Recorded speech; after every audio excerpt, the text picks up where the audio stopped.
Hey guys, it's Jordy from Freelance Vets. I'm so excited today to be talking with Rich Dolan and Russ Midori from an organization called Military Veterans in Journalism. It's an incredibly awesome group that mentors and advocates and helps veterans who want to pursue careers in journalism. I'll let you guys tell us a little bit more about it. Russ, why don't we start with you? Russ Midori's a photographer and an editor at WPIX in New York City, served in the Marine Corps. Russ, can you give us a little quick overview of your bio and what got you involved with the group? Sure. Give me just 1 second here. I'm getting, I'm actually in the middle of my workday right now. Of course, my boss chose right now to text me. It looks like it's not important though. Okay. So I was a Marine. I was a photographer, news writer in the Marine Corps, what they call public affairs. Now they call it mass communications. So I had a good head start in my journalism career. I found upon learning the technical skills of doing public affairs in the military that I wanted to pursue journalism. So when I got out, I worked at Vice. I worked in freelance positions. I worked in staff positions on newsrooms. And then eventually I worked at CBS, and then I moved into being a news photographer, which is my passion. So it's been kind of it was definitely a long, kind of rocky road to get to where I am.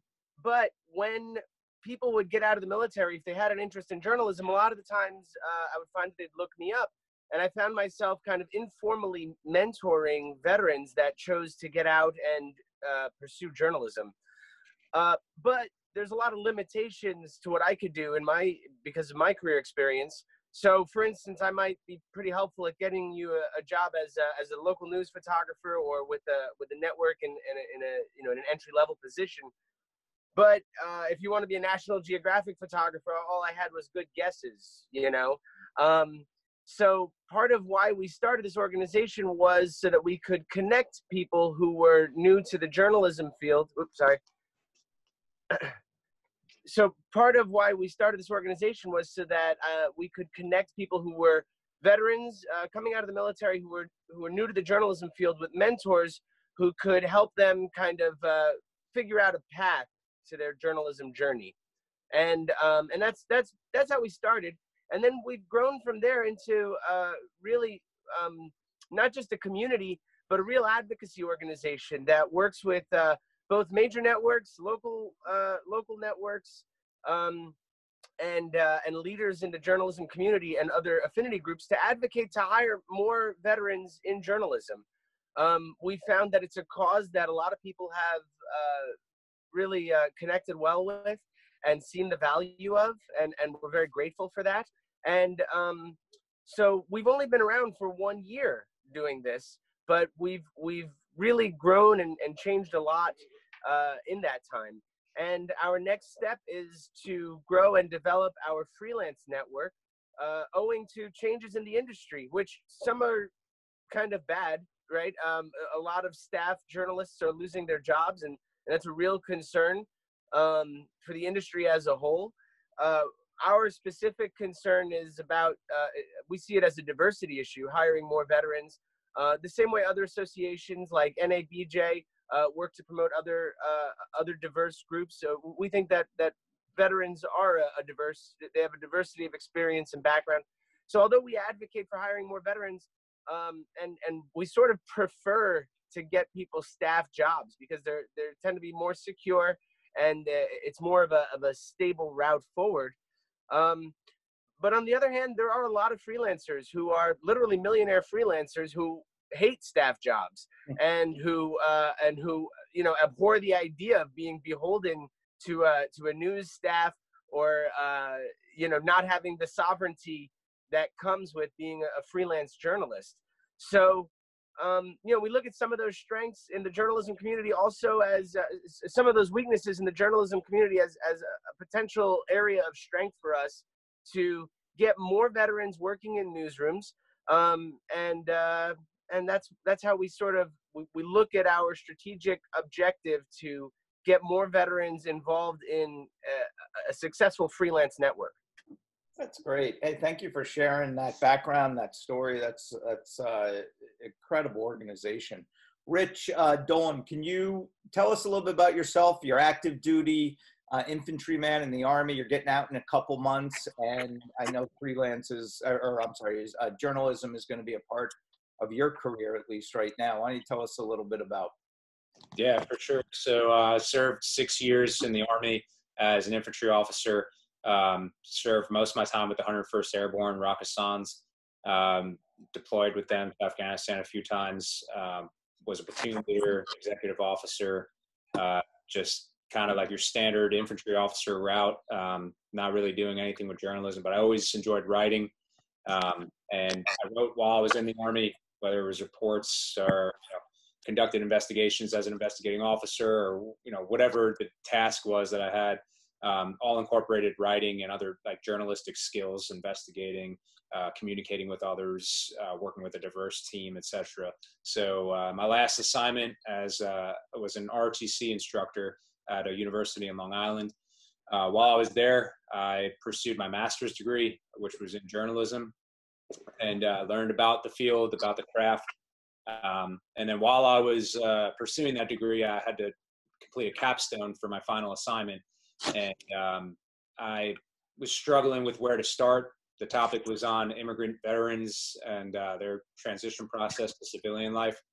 So I started Googling around, and I found this organization called Military Veterans in Journalism, and I emailed them, and Russell was actually the guy who answered me, and like within like 10 minutes gave me like this whole like huge email of stuff, like places to start. And that's what got me really like thinking like, wow, all right, well, like these people are genuine. There's like a good cause here, like there's a network to reach out to, because I'm still on active duty for the next 2 months. I'm what's called like terminal leave.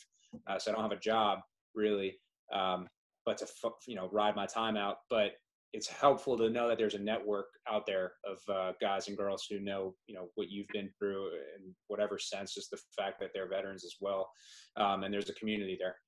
Yeah. No matter, regardless of what race or religion or whatever, you have the veteran identity as a common bond. So that's the best part. Russ, talk about the mentoring benefits. Somebody coming out of the military, you guys have been doing this years. You know the ropes, and you're in the biggest market in the world, in New York City. But talk about the benefits, why it's so important for somebody to hook up and have a mentor like your organization. Sure. Well, I'll start with just the difficulty of the journalism field for anybody to get ahead. It's a very high bar for entry. And, well, our co-founder, Zach Badorf, often talks about how he didn't have any mentors when he got out. And I was pretty lucky that I had him as a mentor. And I had other mentors through other programs, but, for a lot of veterans getting out, there are very few places where they can find people who will help them in this field. The field is very competitive at the entry level and all throughout the ranks of journalism. So people are sort of not always helpful to help somebody that they might look at as a competitor. But mentoring is the single greatest way to break into journalism and to actually learn how to do this craft, because the work is very difficult. And so through our mentorship program, we have 8 or 9 active mentorships going on right now. The way that we do it, we pair, seasoned journalists who often are not veterans. The majority of our mentors right now are actually not veterans. But we pair them with veterans based on where that veteran is at their stage of career development to help them to get to their next level. And so the mentorship program, it's been our most successful program so far. And the reason for that is because we wanted it to be, right? Like I said, we're a young organization. And the mentorship was our first thing that we said, this is what we have to get right. Because if we get mentorship right, then we can establish ourselves an organization that provides value for our members. And that's exactly what we've done.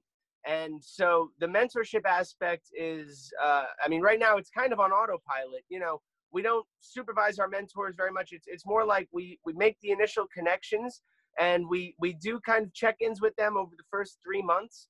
But the hope is that our veterans are gaining lifelong friends and mentors that they'll always be able to speak with and maintain friendships with in the industry. Yeah, that's the best part. You know, you're continuing that bond that you guys had in the military, and you're carrying that through to the civilian world, which I would think makes somebody who's probably really scared and nervous very comfortable. You know, Rich, talk about how can a veteran get involved with the organization? Where can he or she go? You know, what is it, if there's any cost to get involved, any of that stuff?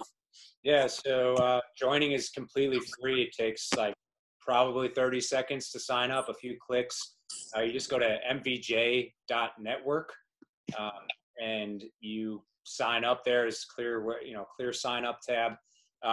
And yeah, it's that easy to get involved. And also we're all over social media at MVJ Network. So we're pretty easy to find. Awesome, thanks. And Rich, last question. What are the future plans for the organization? I know you mentioned you want to start with the mentorship, which will be like the foundation. What's going to happen from there? Yeah, so I mean, two big things we're working on now is a virtual career fair coming up in July, on July 1st, and another one before that, but they net together, is a resume workshop with Penske Media Corporation. So they have one of their senior directors of talent management acquisition. He's going to kind of do a resume workshop for veterans in journalism, set them up for success for that career fair in July. And that career fair has gotten a lot of attention. Major news networks and newspapers have agreed to participate in it and potentially hire some veteran candidates. So those are two immediate things that we're definitely looking at in the future. And then on another aspect, like education, we're looking to create chapters of MVJ at higher education institutions. So local chapters all over the country where, you know, folks or veterans who are students in journalism there can get involved or at least, you know, access resources. So those are some of the biggest hiring and higher education involvement are two of the biggest, I think, future things.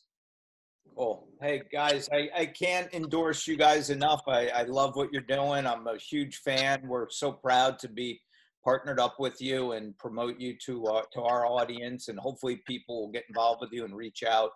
But again, thank you so much, Russ, especially for founding this organization and providing this great service to the community. Thank you very much, Jordy. I really appreciate talking with you today. You got it, guys. All right, Jordy. Thanks.